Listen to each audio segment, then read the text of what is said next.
Susannah Vane was 41 years old, a widow, and she was eating her dinner standing up. She stood at the cold window in the passage, a plate of mutton in her two hands, meat that had been kept back from the dining room because the dining room came first. 10 feet away, through the half-open door, 11 people sat at a long table. She had laid that table. She had polished the glasses they drank from. She had cut and turned the very clothes on the children's backs. She did not sit with them. She had not sat down to a meal in 3 years, and in 3 years she had never once complained. At the Christmas dinner that year, before 9 guests and all the children, Cordelia Fairleigh spoke of the passage arrangement as if it were a clever bit of housekeeping. "It answers so well," she said. "Susannah is neither family nor staff, and a place at table would only confuse the servants." The whole room laughed. 9 guests, the children, the servants at the door, they all heard it, and they all laughed. Susannah did not laugh. She lifted the water jug, and she filled the glasses, and she said nothing at all. That night, when the house was dark, she took out a small marbled notebook. She had kept it 3 years, because nobody in that house had ever asked her to write a single thing down. She opened it to a clean page, and she began to write, not a letter, not a word of reproach. She began a column of figures. If you have ever been treated as invisible by your own family, then this story is for you. Before we go on, take one moment, subscribe, so this story can find the people who need to hear it. And leave a comment telling me which county you are watching from tonight. I want to see how far this story travels, from village to village, from house to house. Now, let me take you back to the beginning. Susannah Vane came to Ferrishaye House in the autumn of 1881. She was 38 then. She arrived with £11 sewn into the hem of a black dress, and nothing else in the world. Her husband was dead. He had been Edmund Fairleigh's younger brother, a gentleman with weak lungs, and the mill fever had taken him in a single wet fortnight. There was no money. In those years a widow had precious little of her own by law, and Susannah had less than most. So when Edmund and Cordelia offered her a roof, the whole village agreed it was a great charity. Taken in out of charity. That was the phrase. She heard it many times. Ferrishaye stood a mile outside a small Somerset market town, a long grey house with too many rooms and too many mouths. There were the 4 Fairleigh children. There was Edmund, who liked his ledgers to balance and his afternoons quiet. There was Cordelia, who liked the house to look well run and cost her nothing. There were servants, a cook, 2 housemaids, a boot boy, a man for the horses, a girl for the dairy, and every one of them, though no one ever said so out loud, took their orders from Susannah. She was up before the light, every morning of her life before the light. She was the one who counted the linen and set it to air. She was the one who watched the preserving pans in August until her arms ached, so the house had jam and pickle through the winter. She counted out the servants' wages from Edmund's cash box on the right day to the right penny, and wrote each sum in her own hand. She kept the tradesmen's monthly books, the grocer, the butcher, the coal merchant, the draper in town. She cut the children's clothes down and turned them when the cuffs went thin. And 4 times a year, on quarter day, she settled every account the family owed in the village, walking from shop to shop with a purse and her little book. None of this was hers by right, none of it was paid. It was simply what she did, from dark to dark, because it needed doing, and because she was grateful, and because a grateful woman does not ask what her gratitude is worth. I want you to see one night in particular. It was the first winter, and the youngest boy, Thomas, took the croup. You will know that terrible sound if you have ever nursed a child through it, that bark, that fight for every breath. It was 3 in the morning. The whole house slept. Cordelia slept. Edmund slept. But Susannah did not sleep. She sat up by the nursery fire with the boy across her knees, holding him over a basin of steaming water, hour after hour, until the fever broke, and the breath came easy again, and the grey light showed at the window. Then she washed her face and tied her apron, and went down to start the day. Nobody thanked her. Nobody knew. That was the shape of her life. She gave everything, in the dark, where no one was looking. Now let me tell you how they paid her for it. It began that same first winter, small and quiet, the way these things always begin. There was a day when the family had guests to dinner, and the kitchen was pressed, and Cordelia stopped Susannah in the passage. "You'll take your dinner out here, Susannah," she said, quite kindly, as if she were doing her a favour. "It's simpler." That was all. It's simpler. Susannah nodded. She was not a woman to make a fuss over a thing so small. She stood at the passage window with her plate, and she ate, and one housemaid, a girl named Alice, saw her standing there and did not know what to say, so she said nothing. And after that day, it was never undone. What is simpler once becomes simpler always. She took her dinner standing in the passage from that winter on. It was that same week that the notebook came into it. The grocer, Mr. Pruitt, had his account in a muddle. A bag of flour entered twice, a sugar loaf not entered at all, and Susannah wanted it straight. So she bought herself a small marbled notebook from the stationer in town. A cheap thing, and she began to keep the Pruitt account in it, item by item, penny by penny. She did it because nobody had ever asked her to write anything down, and because a thing written down cannot be lost or argued. It was nothing. A housekeeper's habit. She thought no more of it than she thought of the apron round her waist. Remember it, though. Remember the little marbled book. It matters more than anyone in that house could dream. The second time was larger, and there were more to see it. There was a christening the following spring, one of the town families, a tea afterward at Ferrishaye, 30 people or more standing about the drawing-room in their good coats. Susannah was on her feet, of course, carrying and pouring and clearing, and a visiting cousin, an older woman with kind eyes who did not know the ways of the house, saw Susannah standing and thought it a shame, so she fetched a chair herself and set it down and said, "Sit a moment, my dear. You've earned it. A small kindness. A chair." That is all it was. Cordelia crossed the room. She had the chair taken away again, smiling all the while, and she said, for the cousin, and for the 6 or 7 people near enough to hear, "Oh, Susannah prefers to be useful. Prefers to be useful," as though standing were a taste of hers, like a fondness for strong tea. The cousin flushed and looked away. Susannah picked up the tray. And that was the second time a chair brought for her in kindness, and taken away in front of witnesses, and dressed up as her own choosing. She did not weep over it. She went, later, and she opened the marbled notebook again. Not in anger. There was no anger in her yet, not really. But some weeks before, the district nurse had gone to sick nurse a family in the next parish over, a fortnight's work, and Susannah had heard what that nurse had charged. £1 guinea a week. She wrote it in the book. Not against anyone, just a figure kept for interest, the way she kept everything, the fact of what such work was worth to a stranger when a stranger did it for pay. £1 guinea a week. She underlined it once and closed the book and went back to the linen. You must understand, she was not building a case. Not then. She truly believed in those years that she was a woman being kept out of charity, and that the standing and the passage and the chair taken away were the small prices of her keep. She thought herself lucky. That is the part that breaks the heart. She was the most useful soul in that house, the beam that held the roof, and she thought herself lucky to stand while they sat. 3 winters passed like that. 3 years of dark mornings and settled accounts and children nursed and clothes turned. And then came the 3rd Christmas. And on that Christmas, the small, quiet cruelty put on its best coat and stood up in front of the whole company to be admired. The dinner was a grand one. 9 guests had come out from the town and the country round, 2 of them the same people who would matter very much later, though nobody knew it then. The 4 children were at the table, scrubbed and shining.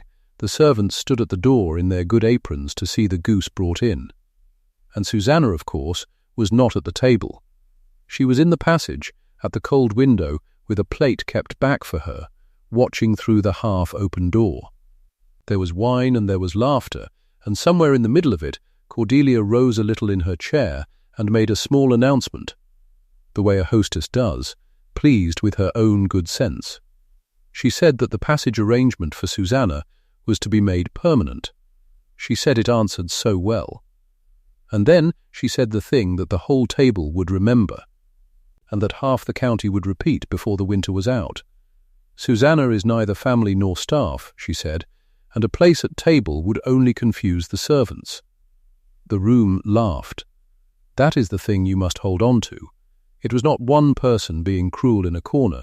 It was a full table, 9 guests, the children learning from their faces, the servants in the doorway.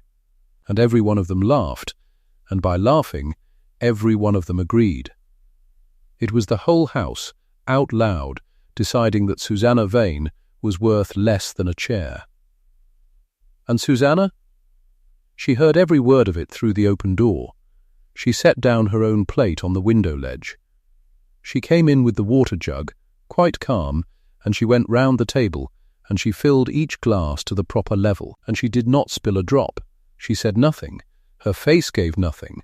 She filled Cordelia's glass last, and then she went back out to the passage, and she picked up her cold plate, and she finished her dinner standing up, while the laughter went on behind her. That was the moment. If you are waiting for her to break a plate, or to shout, or to weep in the scullery, you do not yet know Susannah Vane. She did none of those things. Something else happened in her that night, something quieter and far more dangerous than tears. She went up to her small room under the eaves when the guests had gone. She did not cry. She sat on the edge of her narrow bed, and she reached for the marbled notebook, and she turned past the Pruitt account, past the district nurse's guinea a week, to a clean white page. And on that clean page, by the light of one candle, she began at last to do the sum that no one in that house had ever thought to do. She had a book on the shelf downstairs. Every managing woman of that day had a copy, Mrs. Beeton's Great Book of Household Management. And in the back of it were tables of wages.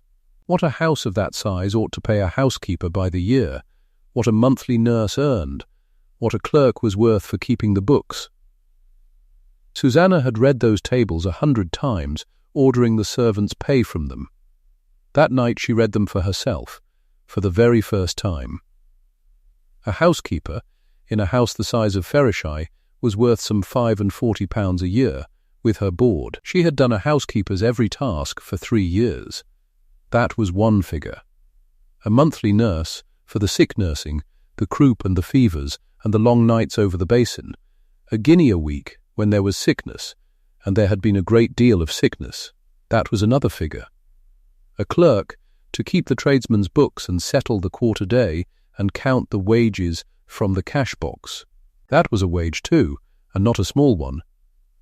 She wrote them all down: housekeeper, nurse, clerk, 3 trades done by one woman for 3 years for nothing but a plate of cold meat eaten standing up.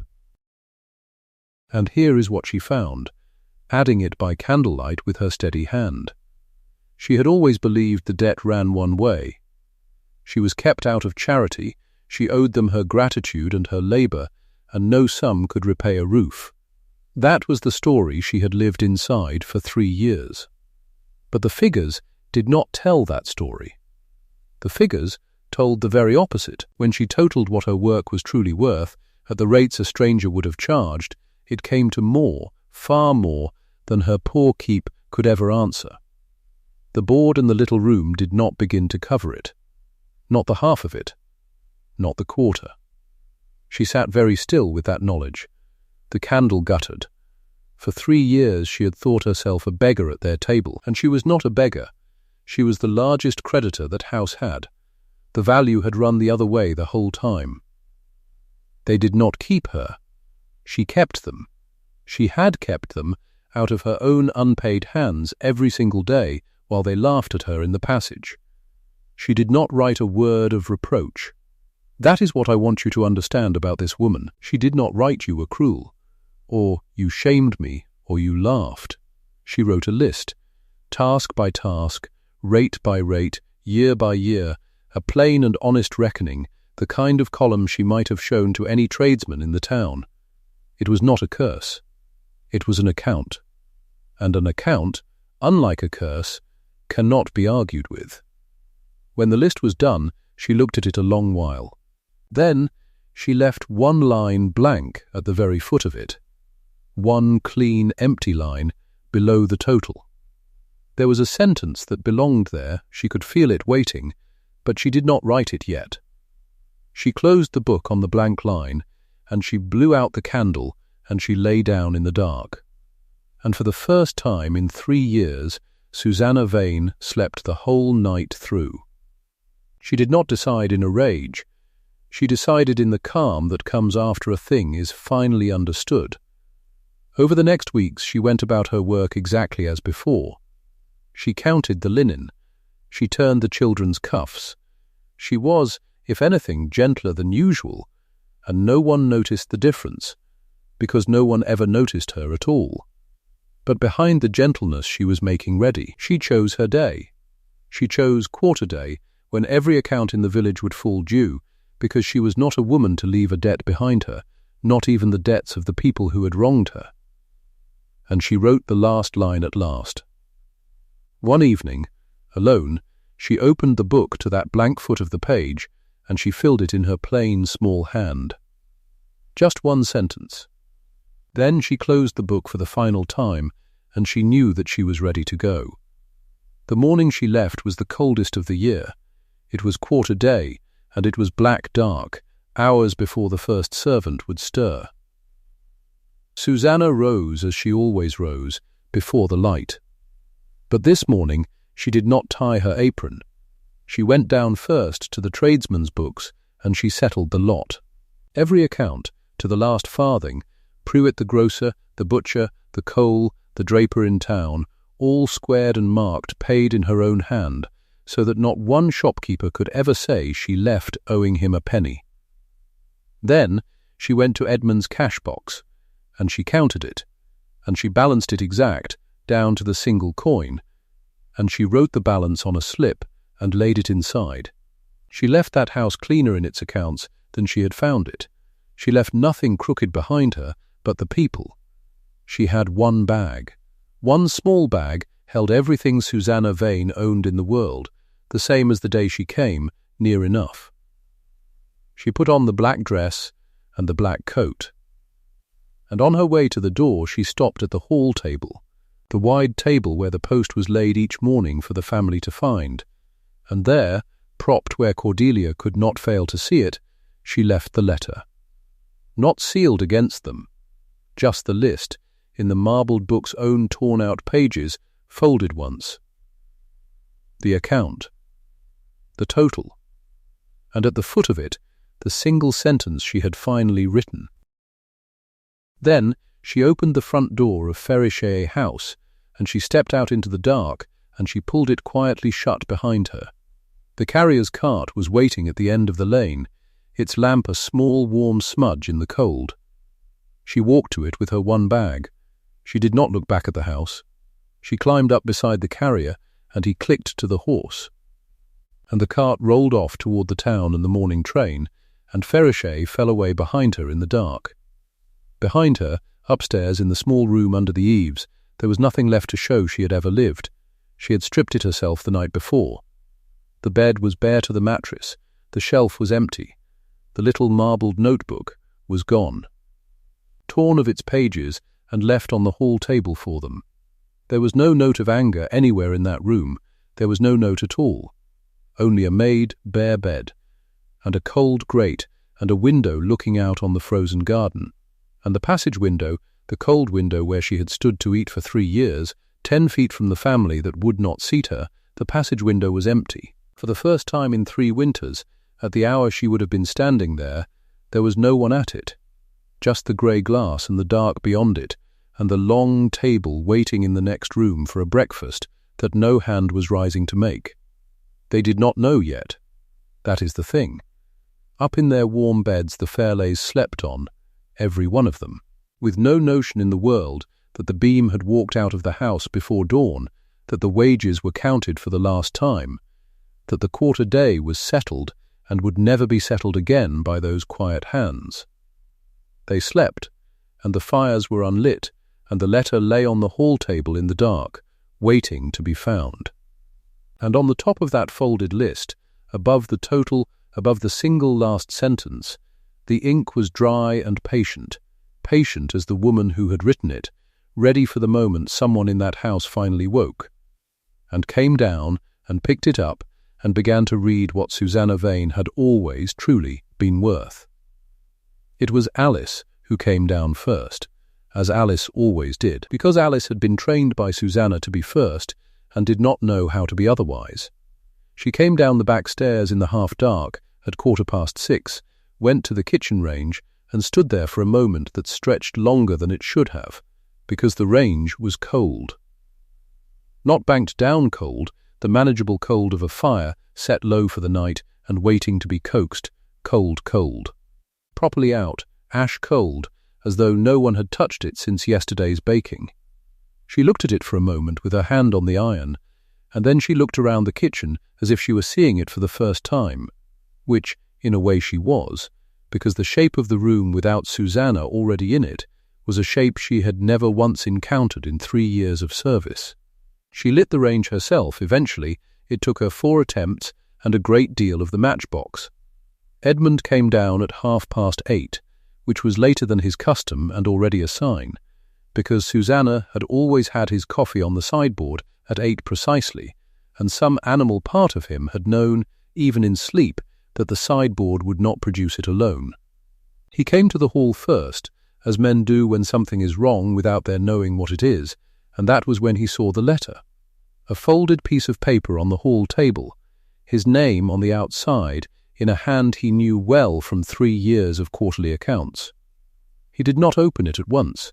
He set it to one side, told himself it was household business, and went to the breakfast room to find no fire and no coffee and a single cold rack of toast that Alice had thought to make but not thought to butter, and he stood there in his coat, and finally he came back for the letter. He had read perhaps the first column of figures before Cordelia came down, and he did not show it to her then. He folded it again and put it in his breast pocket and said something about a ride to the village which no one believed, and he went to his study and closed the door. In the study he opened the letter again and read the whole of it, slowly, and then he opened the left-hand drawer of his desk for the household book, and the drawer was empty. He tried the right-hand drawer, he tried the shelf above the mantelpiece. He stood in the middle of his own study for a long moment with no clear idea of where the quarterly accounts were kept. Because they had always simply been kept, the way fires were always simply lit and coffee was always simply ready, and he had never once asked the mechanism by which these things came to pass. The books were in Susannah's room, in a box she had left, neatly labelled, on the bare shelf, the one thing she had left. He found this out 3 hours later when he finally sent Alice to look. By then, Pruitt's boy had come to the back door.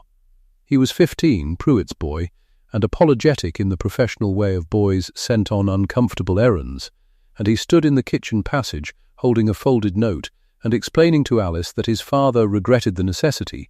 Truly he did, but the December account was 4 weeks outstanding, and he could not extend further until it was settled. And did Mrs. Fairleigh wish to settle it this morning? Alice did not know what the December account was. She took the note and found Cordelia, and Cordelia read it twice and then sent for Edmund, and Edmund came out of the study with the letter still in his breast pocket and the account books under his arm and a look on his face that Cordelia had not seen before. He sat down with the books and Pruitt's note together, and it became clear in the first few minutes that the notation system Susannah had used, perfectly legible to anyone who understood it, which she had always assumed someone did, was legible to no one in the house but her. The symbols she had developed for the standing orders, the shorthand for credit terms, the column she kept for disputed items awaiting resolution, it was all present and complete and utterly opaque. Edmund called for Alice. Alice did not know. He called for Cook, who had been in the kitchen since 7:30, wondering who would tell her what to serve for dinner, and Cook did not know either. Only that Miss Vane had always sorted things with Pruitt herself on the last Friday of the month, and this was a Thursday, and whatever was owed was in that column there, she thought, the one with the tick marks. Outside in the yard, the dairymaid had come to the back gate twice, asking after the morning's orders, and been told each time that someone would come directly. No one came. By 10 o'clock the dairymaid had gone home.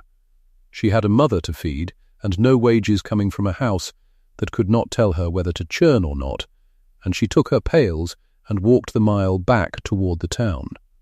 And behind her the morning's milk stood in the scullery where Alice had set it down. No one had scalded the pans. No one knew that the pans wanted scalding. Susannah had done it every morning at 6:15 before the family woke, and no one had ever watched her do it, because a thing done in the dark before breakfast is a thing that seems to do itself. The milk turned by afternoon. Cook found it first, lifting the muslin, and the smell came up sour and thick, and she stood over it a long moment before she understood what it meant. It meant the cream would not rise. It meant no butter. It meant the puddings Cordelia had ordered for the evening could not be made, and the second thing Cook understood, standing there, was that she did not know how to tell the mistress this, because Miss Vane had always been the one who told the mistress things. Miss Vane had stood between the kitchen and the drawing-room for 3 years, carrying bad news up and orders down, and now the passage between them was empty, and the two ends of the house had to speak to each other directly, and they found they did not know how. Cordelia came down herself at last. She had never come down to the kitchen before. She stood on the bottom stair in her good grey wool and looked at the sour milk and the cold range and the 11 servants who were not 11 any longer, because the dairymaid was gone and the boot boy had been sent to Pruitt's with a note and not come back, and she said, well, someone must simply see to it. And no one moved, because no one knew what it was, or how it was seen to, and Cordelia did not know either, and for the first time in her life she was standing in a room where being the mistress bought her nothing at all. She gave orders anyway. She told Alice to light the range. Alice laid the coals as she had seen them laid, and the fire caught, and then it smothered itself in its own smoke, because the flue wanted opening in a particular way, and the damper wanted setting at a particular pitch, and Susannah had done it with one hand every morning without looking. Cordelia told Cook to serve what there was. Cook served cold ham and bread, and the ham was the good ham, the ham that was meant to last the family until the new year, and by serving it now, they ate in one meal what Susannah had made stretch 3 weeks. Cordelia told the housemaid to change the linen on the beds, and the housemaid changed it, and there was no clean linen to put back, because the laundry ran on a fortnight's turning that only Susannah had kept in her head. And the soiled sheets went into a heap in the wash-house and stayed there. Every order Cordelia gave was obeyed. Every order made the house worse. She was giving the orders of a woman who had never once done the work, and each command struck the machine at the wrong place and jammed it further, and the terrible thing, the thing Cordelia could not say aloud, was that the servants obeyed her perfectly. There was no rebellion to blame.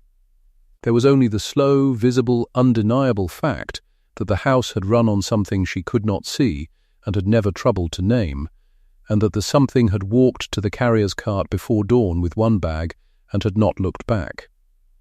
Edmund, meanwhile, sat with the books.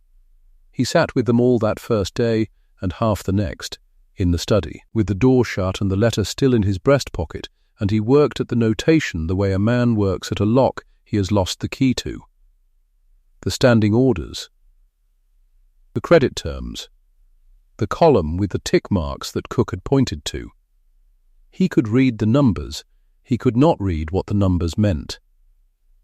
There was a symbol against Pruitt's name that might have meant paid, or might have meant disputed, or might have meant carried forward, and Edmund did not know which, and the difference between the three was the difference between a settled account and a lawsuit.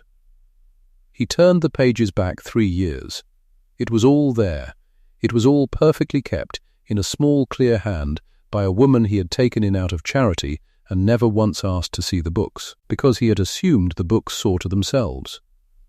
On the third day Pruitt came himself. He did not send the boy. He came in his own trap and stood in the hall in his good coat, which was how the tradesmen of that country signalled that a thing had become serious, and he asked to see Mr. Fairleigh, and Edmund came out to him with the account books he could not read. Pruitt was civil. Pruitt was always civil. He said he was sorry to press, and that Miss Vane had settled with him regular as the moon these 3 years, on the last Friday of the month, and that his own books were behind on her account of it, and he named the sum. £11. 4 weeks outstanding, and the standing order behind that, and it came to £11. And Edmund stood in the hall of his own house and could not lay his hand on £11, because he did not know where in the cash-box it was kept against, or whether it had been kept against, and the cash-box was balanced to the penny in a system he could not follow. He paid it in the end from his own pocket-book, in coin, which is a humiliating way for a gentleman to pay a grocer, and Pruitt took it and gave a receipt and drove away, and did not offer to extend the credit again. The word went round the town by evening, the way such words do. Ferrishaye House was slow to pay. The butcher's boy came the next morning and asked for money before he would leave the meat. The chandler's account was refused renewal. A house that had bought on the nod for 3 years, on the strength of one woman's word kept punctually on the last Friday of every month, found in a fortnight that its word was worth nothing, because the word had never been the family's. It had been hers. And then Thomas took ill. It began as a chill, the way these things do, on a wet evening at the end of the week, and by the small hours it was a fever. Cordelia sat up with him because there was no one else to do it, and she found within an hour that she did not know how. She did not know how high the fever should worry her. She did not know the dose of the syrup in the blue bottle, or whether it was the blue bottle or the brown, because Susannah had kept the doses in her head and given them out 1 spoon at a time, and there was no page anywhere that said how much. She did not know that the window on the east side wanted keeping shut against the night air, and the one on the south wanted a finger's width open, which Susannah had done through the croup 2 winters back at 3 in the morning, while the whole house slept, cooling the boy and warming him by turns until the crowing in his chest eased. Cordelia did not know the doctor's name. That was the thing that stopped her. She sat with her son burning under her hand, and she realized she did not know the name of the doctor. Susannah had always sent for him. Susannah had known which of the 2 men in the town to send for, the young one for a fever and the older for a bone, and had known his direction, and had spoken to him at the door in the language of a woman who had nursed and would nurse again, and the doctor had come because Susannah asked him, and now there was no Susannah to ask, and Cordelia's boy was worse. They sent the boot boy out at midnight, and he knocked at the wrong door twice.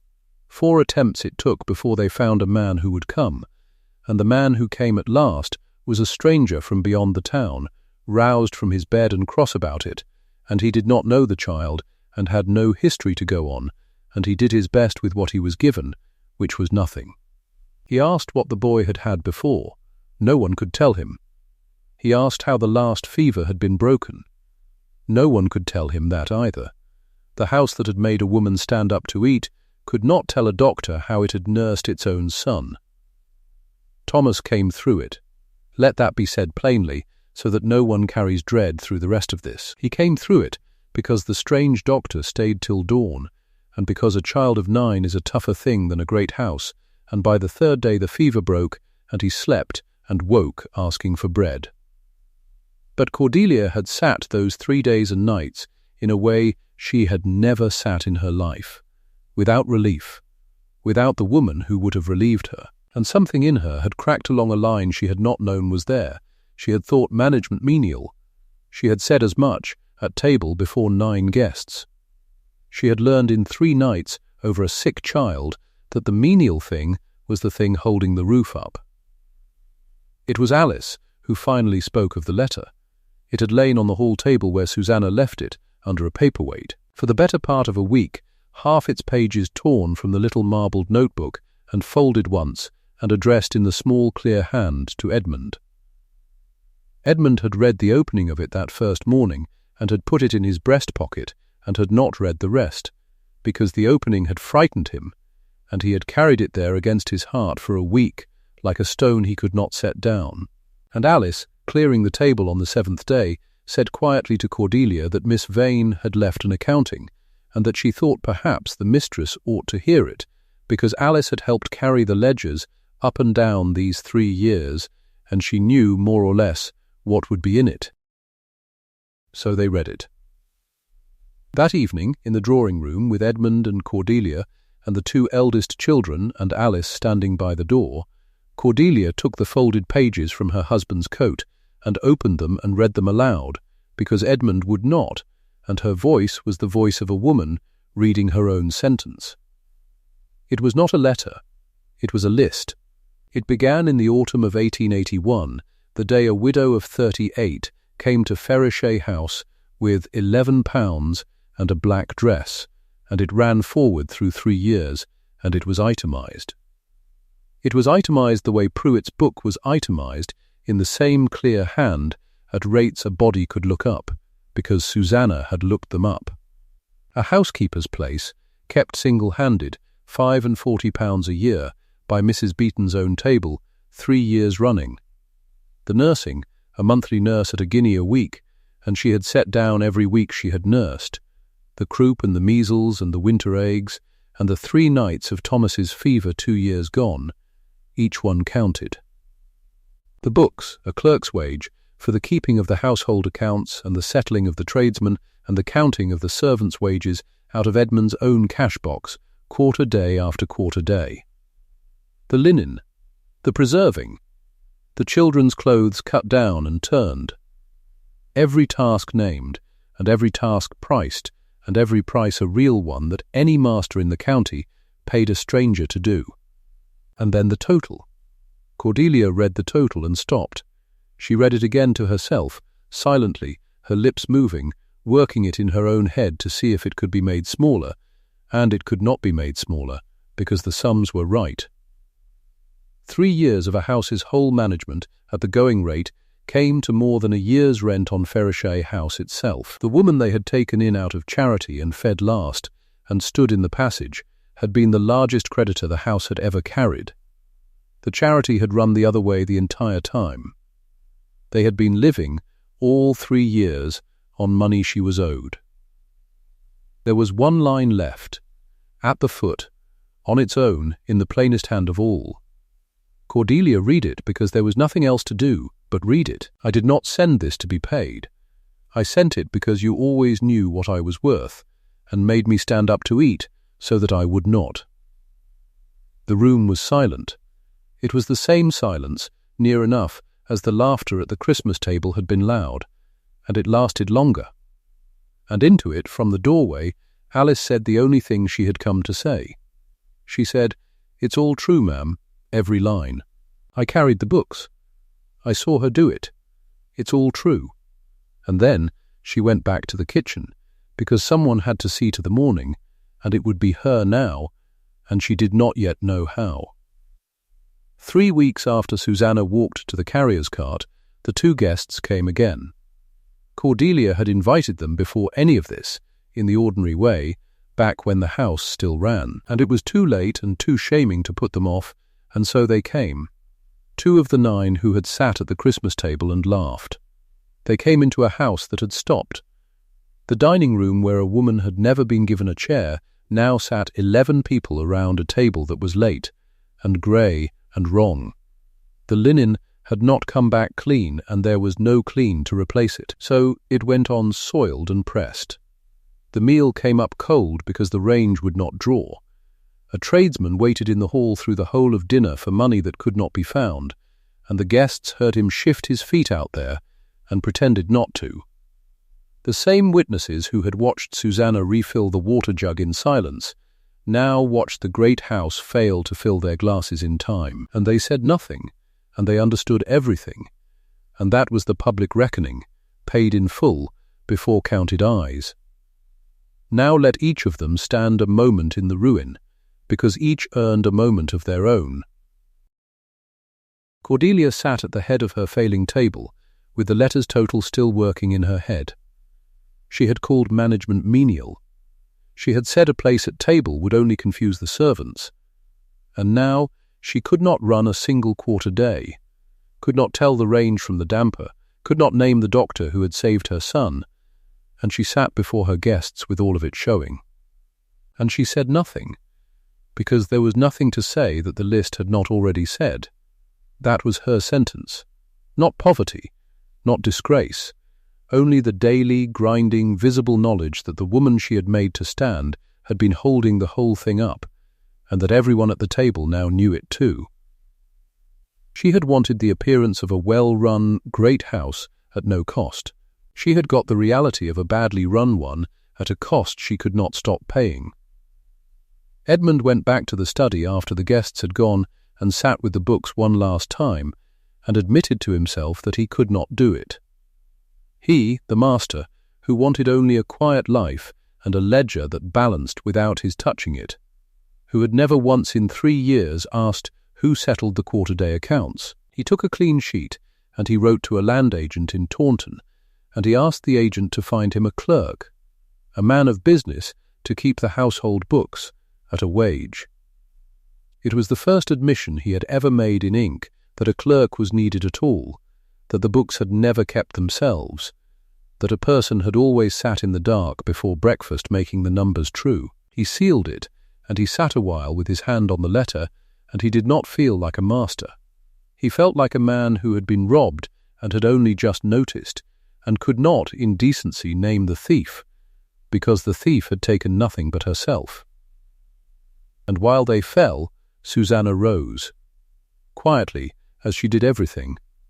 She had gone that dawn to a widow at Wells, a woman of business who kept a good house and had lost her own housekeeper to marriage, and who had been given Susannah's name by a person who knew her worth. The widow did not take her out of charity. The widow read her character, and then, being a woman of sense, asked to see her figures, and Susannah showed her the little marbled notebook, or what was left of it after the torn pages. And the widow looked at the columns for a long time, and then looked at Susannah and offered her the place. At a wage. £45 a year, the very figure Susannah had written against her own name in the letter, as if the world had simply moved the sum from the debit side to the credit and let her collect it at last. A room of her own, and a place, this said plainly in the offer, as though it were nothing, as though it were the most ordinary thing in the world, a place at the servants' table. She sat down to her first dinner there among the other servants, and she did not know, for a moment, what to do, because she had not sat to eat in 3 years. She had forgotten the particular ease of it, the taking of the weight off the feet, the not listening while you eat for a bell. She sat, and she ate, and no one thought it remarkable, and that was the whole of her revenge, if it was revenge at all, which she would not have called it. She would have called it her due. 6 months on, Ferrishaye House had engaged 4 people, a housekeeper at wage, a monthly nurse at a guinea a week, sent for now by name whenever a child sneezed, because they would not be caught again. A clerk, the man from Taunton, at £40 a year, who kept the books in a plain hand any successor could read, because Edmund had insisted on that, having learned what a private notation costs. And a laundress, because the linen alone, it turned out, was a whole person's work. 4 people at 4 wages to do what one widow had done alone, unseated and unpaid, for her keep and a plate of mutton eaten standing at a cold window.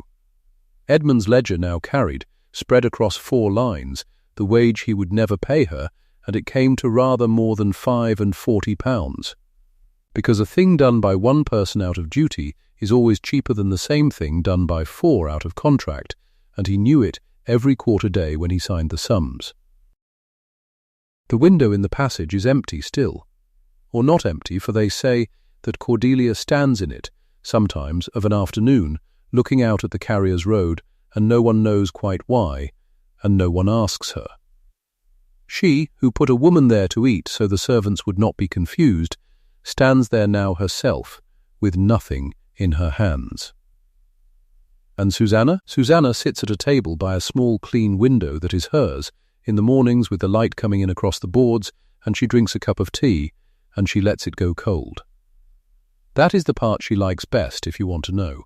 Not the wage, though the wage is good, the letting the tea go cold.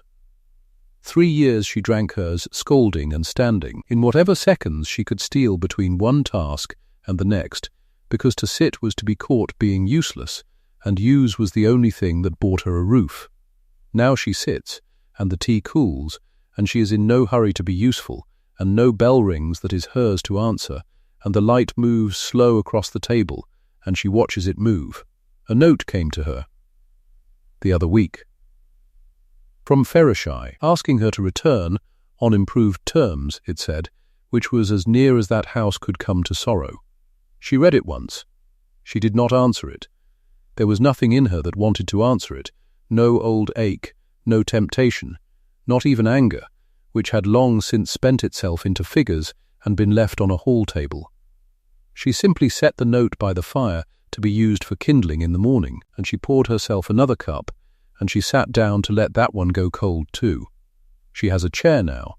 A person who has waited 3 years for a chair does not get up from it to go and stand in someone else's passage, however improved the terms. Cordelia stands in her window. Edmund pays his clerk £40 a year and thinks sometimes that he is paying it to a ghost. Thomas grew up and grew well and, being a child when it all happened, remembered chiefly that a kind woman had once sat by him in the dark and cooled his fever, and asked after her for years, and was told each time that she had gone away, and was never quite told why.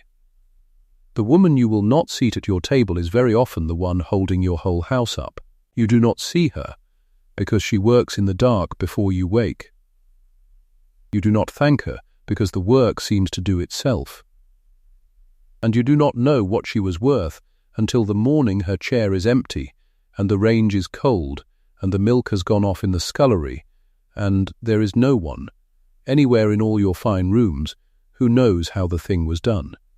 Give her the chair. Long before you have to learn it the hard way, give her the chair. If a woman in your own life has ever been made to stand while others sat, tell me where you're watching from. Comment your city. I want to see how far this old story still travels. And if you are watching from somewhere far, from a city she never heard of, from a country that did not exist when she walked out of that passage with her one bag and her 3 years of figures, know that the arithmetic of invisible labour has not changed very much. The tasks have different names now, the technology is different. But the structure, one person carrying a household on her back, while the household looks past her at the wall. That structure is older than Ferrishaye House and considerably more stubborn. Susannah did not set out to teach anyone anything. That was never her intention. She was not a crusader. She was a woman who kept a marbled notebook because she was precise by nature, and who priced her own work honestly because she had always priced everything honestly, and who walked out at dawn because she was tired. In a way that went far past sleep. The lesson was incidental. The lesson was what fell out of the notebook when she put it down. There is something in the plainness of that which I find I cannot get past, even now. Not a speech, not a confrontation, not a scene at the dinner table at last, her voice finally raised. Just a list, in her careful hand, left on a hall table beside a balanced cash box. The weapon was accuracy. The exit was quiet. The house stopped because the house had always been stopping. She was simply the one thing that had been keeping it from going still. She sat with her tea that morning at her new employer's table in Wells and watched the light come in through her window. Her own window. The pane was small and slightly warped, so the early light bent a little as it came through, and it lay across the table in a shape that was almost but not quite a square. She noticed it the way you only notice things when you are not in a hurry, when no one needs you for the next 4 minutes, when the cup in your hand is allowed to go cold. She had not known, she said later, to no one in particular, to Alice perhaps in a letter, she had not known how much of her life had been spent in motion, how entirely she had forgotten what it felt like simply to be still, to sit in a chair, to let the light do what it wanted with the table. She let it,